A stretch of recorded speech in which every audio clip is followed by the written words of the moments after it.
Hello everyone and welcome back for day 20 of the Bible in 1 Year series. Today we will be reading from Genesis 41 through 42, Psalms 20, and Matthew chapter 13, verses 31 through 58. Genesis 41. And it came to pass at the end of 2 full years that Pharaoh dreamed, and, behold, he stood by the river. And behold, there came up out of the river 7 well-favored kine, and fat-fleshed, and they fed in a meadow. And behold, 7 other kine came up after them out of the river, ill-favored and lean-fleshed, and stood by the other kine upon the brink of the river. And the ill-favored and lean-fleshed kine did eat up the 7 well-favored and fat kine. So Pharaoh awoke, and he slept, and dreamed the second time. And behold, 7 ears of corn came up upon one stalk, rank and good. And behold, 7 thin ears, and blasted with the east wind, sprung up after them. And the 7 thin ears devoured the 7 rank and full ears. And Pharaoh awoke, and behold, it was a dream. And it came to pass in the morning that his spirit was troubled, and he sent and called for all the magicians of Egypt, and all the wise men thereof. And Pharaoh told them his dream, but there was none that could interpret them unto Pharaoh. Then spake the chief butler unto Pharaoh, saying, I do remember my faults this day. Pharaoh was wroth with his servants, and put me in ward in the captain of the guard's house, both me and the chief baker. And we dreamed a dream in one night, I and he.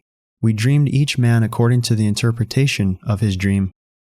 And there was there with us a young man, an Hebrew, servant to the captain of the guard. And we told him, and he interpreted to us our dreams. To each man according to his dream he did interpret.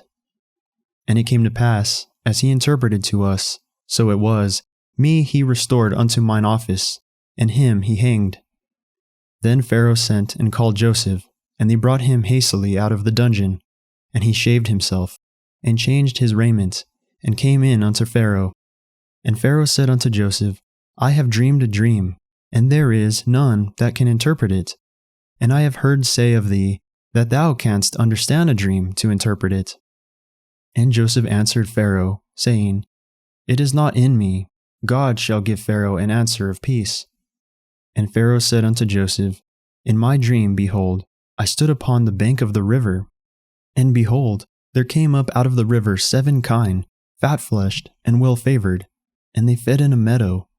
And behold, 7 other kine came up after them, poor and very ill-favored, and lean-fleshed, such as I never saw in all the land of Egypt for badness. And the lean and the ill-favored kine did eat up the first 7 fat kine. And when they had eaten them up, it could not be known that they had eaten them, but they were still ill-favored, as at the beginning. So I awoke. And I saw in my dream, and behold, 7 ears came up in one stalk, full and good. And behold, 7 ears withered, thin, and blasted with the east wind, sprung up after them. And the thin ears devoured the 7 good ears. And I told this unto the magicians, but there was none that could declare it to me. And Joseph said unto Pharaoh, The dream of Pharaoh is one. God hath shewed Pharaoh that he is about to do. The 7 good kine are 7 years, and the 7 good ears are 7 years. The dream is one. And the 7 thin and ill-favored kine that came up after them are 7 years. And the 7 empty ears blasted with the east wind shall be 7 years of famine. This is the thing which I have spoken unto Pharaoh. What God is about to do he sheweth unto Pharaoh. Behold, there come 7 years of great plenty throughout all the land of Egypt, and there shall arise after them 7 years of famine, and all the plenty shall be forgotten in the land of Egypt, and the famine shall consume the land. And the plenty shall not be known in the land by reason of that famine following, for it shall be very grievous. And for that the dream was doubled unto Pharaoh twice. It is because the thing is established by God, and God will shortly bring it to pass. Now therefore, let Pharaoh look out a man discreet and wise, and set him over the land of Egypt. Let Pharaoh do this, and let him appoint officers over the land, and take up the 5th part of the land of Egypt in the 7 plenteous years. And let them gather all the food of those good years that come, and lay up corn under the hand of Pharaoh, and let them keep food in the cities. And that food shall be for store to the land against the 7 years of famine, which shall be in the land of Egypt, that the land perish not through the famine. And the thing was good in the eyes of Pharaoh, and in the eyes of all his servants. And Pharaoh said unto his servants, Can we find such a one as this, a man in whom the Spirit of God is? And Pharaoh said unto Joseph, Forasmuch as God hath shewed thee all this, there is none so discreet and wise as thou art. Thou shalt be over my house, and according unto thy word shall all my people be ruled. Only in the throne will I be greater than thou. And Pharaoh said unto Joseph, See, I have set thee over all the land of Egypt. And Pharaoh took off his ring from his hand, and put it upon Joseph's hand, and arrayed him in vestures of fine linen, and put a gold chain about his neck. And he made him to ride in the 2nd chariot which he had. And they cried before him, Bow the knee, and he made him ruler over all the land of Egypt. And Pharaoh said unto Joseph, I am Pharaoh, and without thee shall no man lift up his hand or foot in all the land of Egypt. And Pharaoh called Joseph's name Zaphnath-Paneah. And he gave him to wife Asenath, the daughter of Potiphera, priest of On. And Joseph went out over all the land of Egypt. And Joseph was 30 years old when he stood before Pharaoh, king of Egypt. And Joseph went out from the presence of Pharaoh, and went throughout all the land of Egypt. And in the 7 plenteous years the earth brought forth by handfuls. And he gathered up all the food of the 7 years, which were in the land of Egypt, and laid up the food in the cities. The food of the field, which was round about every city, laid he up in the same. And Joseph gathered corn as the sand of the sea, very much, until he left numbering, for it was without number. And unto Joseph were born 2 sons, before the years of famine came, which Asenath the daughter of Potiphera, priest of On, bare unto him. And Joseph called the name of the firstborn Manasseh, for God, said he, hath made me forget all my toil, and all my father's house. And the name of the second called he Ephraim, for God hath caused me to be fruitful in the land of my affliction. And the 7 years of plenteousness that was in the land of Egypt were ended, and the 7 years of dearth began to come, according as Joseph had said. And the dearth was in all the lands, but in all the land of Egypt there was bread. And when all the land of Egypt was famished, the people cried to Pharaoh for bread. And Pharaoh said unto all the Egyptians, Go unto Joseph, what he saith to you, do. And the famine was over all the face of the earth. And Joseph opened all the storehouses, and sold unto the Egyptians, and the famine waxed sore in the land of Egypt. And all countries came into Egypt to Joseph, for to buy corn, because that the famine was so sore in all lands. Genesis 42. Now when Jacob saw that there was corn in Egypt, Jacob said unto his sons, Why do ye look one upon another? And he said, Behold, I have heard that there is corn in Egypt. Get you down thither, and buy for us from thence, that we may live and not die. And Joseph's 10 brethren went down to buy corn in Egypt. But Benjamin, Joseph's brother, Jacob sent not with his brethren, for he said, Lest peradventure mischief befall him. And the sons of Israel came to buy corn among those that came, for the famine was in the land of Canaan. And Joseph was the governor over the land, and he it was that sold to all the people of the land. And Joseph's brethren came, and bowed down themselves before him with their faces to the earth. And Joseph saw his brethren, and he knew them, but made himself strange unto them, and spake roughly unto them. And he said unto them, Whence come ye? And they said, From the land of Canaan, to buy food. And Joseph knew his brethren, but they knew not him. And Joseph remembered the dreams which he dreamed of them, and said unto them, Ye are spies, to seek the nakedness of the land ye are come. And they said unto him, Nay, my lord, but to buy food are thy servants come. We are all one man's sons. We are true men. Thy servants are no spies. And he said unto them, Nay, but to see the nakedness of the land ye are come. And they said, Thy servants are 12 brethren, the sons of one man in the land of Canaan. And, behold, the youngest is this day with our father, and one is not. And Joseph said unto them, That is it that I spake unto you, saying, Ye are spies. Hereby ye shall be proved. By the life of Pharaoh, ye shall not go forth hence, except your youngest brother come hither. Send one of you, and let him fetch your brother. And ye shall be kept in prison, that your words may be proved, whether there be any truth in you, or else by the life of Pharaoh surely ye are spies. And he put them all together into ward 3 days.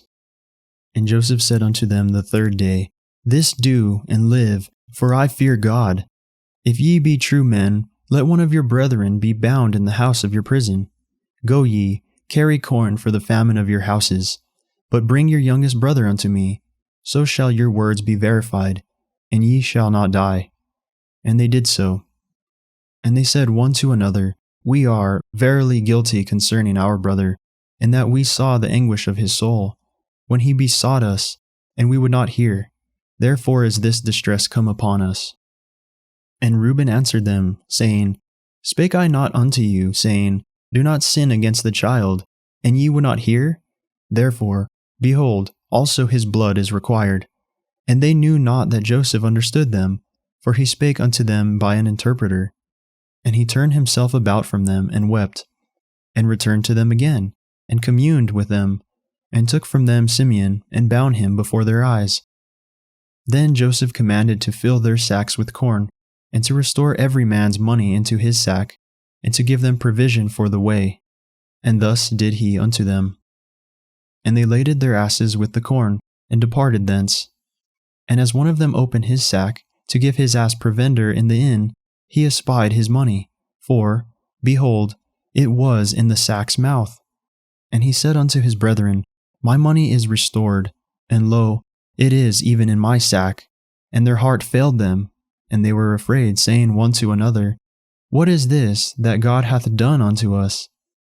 And they came unto Jacob their father, unto the land of Canaan, and told him all that befell unto them, saying, The man who is the Lord of the land spake roughly to us, and took us for spies of the country. And we said unto him, We are true men, we are no spies. We be 12 brethren, sons of our father. One is not, and the youngest is this day with our father in the land of Canaan. And the man, the Lord of our country, said unto us, Hereby shall I know that ye are true men.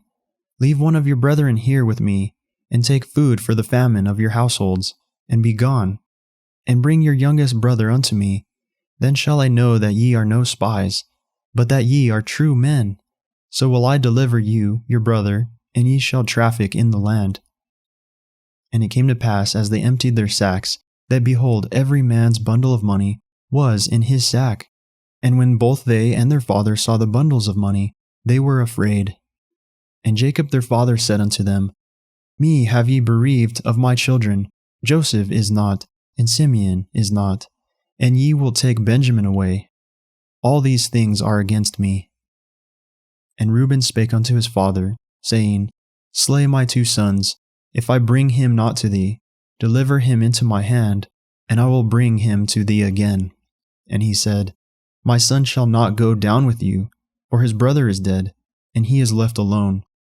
If mischief befall him by the way in the which ye go, then shall ye bring down my gray hairs with sorrow to the grave. Psalms 20. To the chief musician, a psalm of David. The Lord hear thee in the day of trouble. The name of the God of Jacob defend thee. Send thee help from the sanctuary, and strengthen thee out of Zion. Remember all thy offerings, and accept thy burnt sacrifice, Selah. Grant thee according to thine own heart, and fulfill all thy counsel. We will rejoice in thy salvation, and in the name of our God we will set up our banners. The Lord fulfill all thy petitions. Now know I that the Lord saveth his anointed. He will hear him from his holy heaven with the saving strength of his right hand. Some trust in chariots, and some in horses, but we will remember the name of the Lord our God.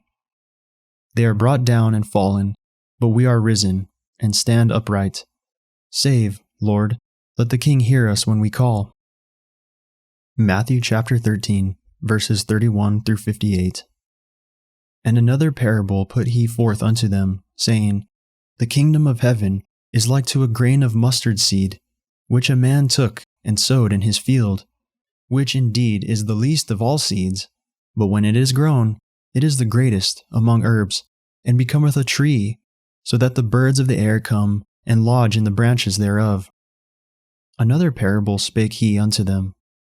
The king of heaven is like unto leaven, which a woman took, and hid in 3 measures of meal, till the whole was leavened. All these things spake Jesus unto the multitudes in parables, and without a parable spake he not unto them, that it might be fulfilled which was spoken by the prophet, saying, I will open my mouth in parables, I will utter things which have been kept secret from the foundation of the world. Then Jesus sent the multitudes away, and went into the house, and his disciples came unto him, saying, Declare unto us the parable of the tares of the field. He answered and said unto them, He that soweth the good seed is the Son of Man. The field is the world. The good seed are the children of the kingdom, but the tares are the children of the wicked one. The enemy that sowed them is the devil. The harvest is the end of the world, and the reapers are the angels. As therefore the tares are gathered and burned in the fire, so shall it be in the end of this world. The Son of Man shall send forth his angels, and they shall gather out of his kingdom all things that offend, and them which do iniquity, and shall cast them into a furnace of fire. There shall be wailing and gnashing of teeth. Then shall the righteous shine forth as the sun in the kingdom of their Father. Who hath ears to hear, let him hear. Again, the kingdom of heaven is like unto treasure hid in a field, the which when a man hath found, he hideth, and for joy thereof goeth and selleth all that he hath, and buyeth that field. Again, the kingdom of heaven is like unto a merchant man, seeking goodly pearls, who, when he had found one pearl of great price, went and sold all that he had, and bought it. Again, the kingdom of heaven is like unto a net that was cast into the sea, and gathered of every kind, which, when it was full, they drew to shore, and sat down, and gathered the good into vessels, but cast the bad away. So shall it be at the end of the world. The angels shall come forth and sever the wicked from among the just, and shall cast them into the furnace of fire. There shall be wailing and gnashing of teeth. Jesus saith unto them, Have ye understood all these things? They say unto him, Yea, Lord. Then said he unto them, Therefore every scribe which is instructed unto the kingdom of heaven is like unto a man that is an householder, which bringeth forth out of his treasure things new and old. And it came to pass that when Jesus had finished these parables, he departed thence. And when he was come into his own country, he taught them in their synagogue, insomuch that they were astonished, and said, Whence hath this man this wisdom and these mighty works? Is not this the carpenter's son? Is not his mother called Mary? And his brethren, James, and Joses, and Simon, and Judas? And his sisters, are they not all with us? Whence then hath this man all these things? And they were offended in him. But Jesus said unto them, A prophet is not without honor, save in his own country, and in his own house. And he did not many mighty works there because of their unbelief. That concludes our reading for the day. I will see you all in the next video, where we will be reading from Genesis 43 through 45, Psalms 21, and Matthew chapter 14, verses 1 through 21. God bless all of you, and have a wonderful day today.